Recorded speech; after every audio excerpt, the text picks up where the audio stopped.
Usually ನೀವು already ಸಿಕ್ಕಾಪಡೆ interviews ಕೊಟ್ಬಿಟ್ಟಿದ್ದೀರಿ, big boss ನಲ್ಲಿ ಏನೇನಾಗಿದೆ ಅಂತೆಲ್ಲ ಹೇಳಿದಿರಿ. ಅದು ಬಿಟ್ಟು ನನಗೆ ಸ್ವಲ್ಪ ಔಟ್ ಆಫ್ ದಿ ಬಾಕ್ಸ್ ಏನಾದ್ರು ಕೇಳ್ಬೇಕು ನಿಮಗೆ ಅಂತ ಇದೆ, ಹಾಗಾಗಿ ಈ ಕ್ವಶನ್ ಕೇಳ್ತಾ ಇದೀನಿ. ಯೂಶಲಿ ಮನೆಯಲ್ಲಿ ನಿಮಗೆ ಬಿಗ್ ಬಾಸ್ ಕ್ವಶನ್ ಕೇಳ್ತಾ ಇರ್ತಾರೆ, ನೀವು ಬಿಗ್ ಬಾಸ್ಗೆ ಏನಾದ್ರು 5 ಕ್ವಶನ್ ಕೇಳಿದ್ರಿ ಏನ್ ಕೇಳ್ಬೋದು ಅಂತ?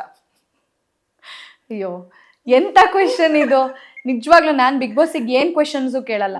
ಕೇಳೋದೇ ಇಲ್ಲ, ನಾನು ಏನು ಕೇಳಲ್ಲ. ಅಂದ್ರೆ ನಿಮ್ಗೆ ಏನು ಡೌಟ್ಸ್ ಇಲ್ವಾ ಬಿಗ್ ಬಾಸ್ ಹತ್ರ ಅಂತ? ಏನು ಡೌಟ್ಸ್ ಇಲ್ಲ ನನಗೆ, ಏನು ಡೌಟ್ಸ್ ಇಲ್ಲ.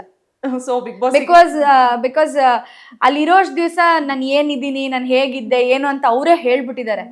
ಸೊ ಹಂಗಿದ್ಮೇಲೆ ಅವ್ರ ಹತ್ರ ನನಗೇನು ಪ್ರಶ್ನೆ ಮಾಡ್ಬೇಕು ಅನ್ನೋ ಥರ ಏನು ಇಲ್ವೇ ಇಲ್ಲ. ಓಕೆ, ಅಂದ್ರೆ ಮತ್ತೊಮ್ಮೆ ನೀವು ಪ್ರೂವ್ ಮಾಡ್ತಾ ಇದ್ದೀರಾ ಬಿಗ್ ಬಾಸ್ ಏನು ಪ್ರಶ್ನಾತೀತರವರು, ಅವ್ರನ್ನ ಯಾರು ಪ್ರಶ್ನೆ ಮಾಡಕ್ಕಾಗಲ್ಲ ಅನ್ನೋದನ್ನ. ಅವ್ರನ್ನ ಯಾರು ಪ್ರಶ್ನೆ ಮಾಡೋದಕ್ಕಾಗಲ್ಲ. ಅವರು ಒಬ್ರನ್ನ ಪ್ರಶ್ನೆ ಮಾಡ್ಬೋದೇ ಹೊರತು ಅವ್ರನ್ನ ಯಾರು ಪ್ರಶ್ನೆ ಮಾಡಕ್ಕಾಗಲ್ಲ. ಓಕೆ, ಇವಾಗ ಬಿಗ್ ಬಾಸ್ ಇಂದ ಹೊರಗೆ ಬಂದ್ಮೇಲೆ ಬಿಗ್ ಬಾಸ್ ನಿಮಗೆ ಏನಾದ್ರು ಒಂದು ಸೂಪರ್ ಪವರ್ ಕೊಡ್ತೀನಿ ಅಂತಂದಿದ್ರೆ ನೀವೇನ್ ಕೇಳ್ತಾ ಇದ್ರಿ? ಅಂದ್ರೆ ಮನೆ ಒಳಗಡೆ ಅಲ್ದೆ ಹೊರಗೆ ಬಂದ್ಮೇಲೆ. ಬಿಗ್ ಬಾಸ್ ಮನೇಲಿ ಮಾತ್ರ ಅದು ಸೀಮಿತ. ಅವ್ರು ಏನ್ ಹೇಳ್ತಾರೆ, ಅವ್ರು ಏನ್ ಮಾತಾಡ್ತಾರೆ. ಅಕಸ್ಮಾತ್ ಅದಕ್ಕೆ ನಾ ಹೇಳ್ದೆ, ಇನ್ ಕೇಸ್ ಸಾಧ್ಯ ಆಗೋದಿದ್ರೆ ಏನ್ ಸೂಪರ್ ಪವರ್ ಕೇಳ್ತಾ ಇದ್ರಿ ಅಂತ? ಸೂಪರ್ ಪವರಾ ಏನ್ ಕೇಳ್ಬೋದಿತ್ತು? ಅಂದ್ರೆ ನೀವೇ ಬಿಗ್ ಬಾಸ್ ಅಲ್ಲಿ ಏನಾದ್ರು ಮಿಸ್ ಮಾಡ್ಕೊಂತಿರೋದು, ಅಥವಾ ಬಿಗ್ ಬಾಸ್ ಅಲ್ಲಿ ಇದ್ದಿದ್ದೆ ಇಲ್ಲೇ ಕಂಟಿನ್ಯೂ ಆಗ್ಬೇಕು ಹಂಗೆ? ನನ್ ಫ್ರೆಂಡ್ಸ್ ನನ್ ಕ್ಲೋಸ್ ಸರ್ಕಲ್ ನೆಲ್ಲ ಒಂದ್ಸಲ ಬಿಗ್ ಬಾಸ್ ಮನೆಗೆ ಕರ್ಕೊಂಡ್ ಬಂದು ಮನೆ ಫುಲ್ಲು ತೋರಿಸ್ತೀನಿ ಅಂತ ಹೇಳ್ತಾ ಇದ್ದೆ. ಅದೊಂದು ಸೂಪರ್ ಪವರ್ ಕೇಳ್ತಾ ಇದ್ರಾ? ಓಕೆ, ಇದು ಮೋಕ್ಷಿತ್ ಅವರಿಗೋಸ್ಕರ ನಾವು ಒಂದು ಸ್ಪೆಷಲ್ ಆಗಿ ಮಾಡಿರೋ ಒಂದು ಸೆಗ್ಮೆಂಟ್ ಇದು. ಇಲ್ಲಿವರೆಗೂ ಬಂದಿರೋ ಯಾವ ಕಂಟೆಸ್ಟೆಂಟ್ಸಿಗೂ ಮಾಡಿಲ್ಲ ನಾವಿದು. ಬಿಕಾಸ್ ನಿಮಗೆ ಫ್ಯಾನ್ಸ್ ಅಷ್ಟು ಪ್ರೀತಿ ಕೊಟ್ಟಿದ್ದಾರೆ, ನಿಮ್ಮನ್ನ ಅಷ್ಟು ಒಪ್ಕೊಂಡಿದ್ದಾರೆ. ಹಾಗಾಗಿ ನಾವು ಫ್ಯಾನ್ಸಿಗೆ ಒಂದು ಇದನ್ನ ಆಪ್ಷನ್ ಕೊಟ್ಟಿದ್ವಿ. ನೀವು ಮೋಕ್ಷಿತ್ ಅವ್ರಿಗೆ ಏನಾದ್ರು ಕ್ವಶನ್ ಕೇಳ್ಬೇಕು ಅಂತಿತ್ತು ಅಂದ್ರೆ ನಮ್ಮ ಹತ್ರ ಹೇಳಿ, ನಾವ್ ಅದನ್ನ ಕೇಳ್ತೀವಿ ಅಂತ ಹೇಳಿ. ಸೊ ನಾನು ಒಬ್ರೊಬ್ರು ಯಾರು ಆ ಕ್ವಶನ್ ನಮಗೆ ಕಳ್ಸಿದ್ದಾರೆ ಅವ್ರ ಹೆಸರು ಸಮೇತ ಕ್ವಶನ್ ಕೂಡ ಹೇಳ್ತೀನಿ. ನಿಮ್ಗೆ ಏನ್ ಅನ್ಸುತ್ತೆ ಅದನ್ನ ಆನ್ಸರ್ ಮಾಡಿ, ಬಿಕಾಸ್ ಫ್ಯಾನ್ಸ್ ವೇಟ್ ಮಾಡ್ತಾ ಇರ್ತಾರೆ. ಮೊದಲನೇ ಪ್ರಶ್ನೆ, ಶುಭಶ್ರೀ ಅನ್ನೋರು ತ್ರಿವಿಕ್ರಮ್ ಜೊತೆ ನಿಮ್ಗೆ ಏನಾದ್ರು ಫಿಲಂ ಆಫರ್ ಬಂದ್ರೆ ಒಪ್ಕೊಂತೀರಾ ಅಂತ ಕೇಳ್ತಾ ಇದಾರೆ.